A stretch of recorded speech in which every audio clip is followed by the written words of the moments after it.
Hello everyone, hope you all doing good. I am Dr. Rohini, homeopathy doctor. Welcome back to our channel Homeopathy Cure.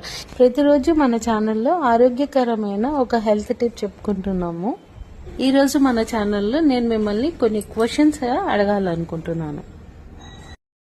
ఎందుకంటే కొంతమంది మన channel యొక్క subscribers నన్ను అడిగారు. ఏంటి అంటే ఒక రోజుకి మనం ఎంత నీరు తాగాలి, రోజుకి 2 లీటర్ల నీళ్లు తాగడం సరిపోతుందా లేదా 3 నుంచి 4 లీటర్ల నీళ్లు తాగాలా, ఫిల్టర్ చేసిన నీళ్ళని మళ్ళీ మరిగించాలా లేదా, రేపు వరకు మనం నీటిని మరిగించాలి. ఇలాంటి డౌట్స్ మీకు కూడా ఉన్నట్లయితే కామెంట్ బాక్స్ లో కామెంట్ చేయండి. వీటికి సంబంధించి ఒక ఫుల్ వీడియో మన ఛానల్లో పోస్ట్ చేస్తాను. Thank you. Like, share and subscribe the channel.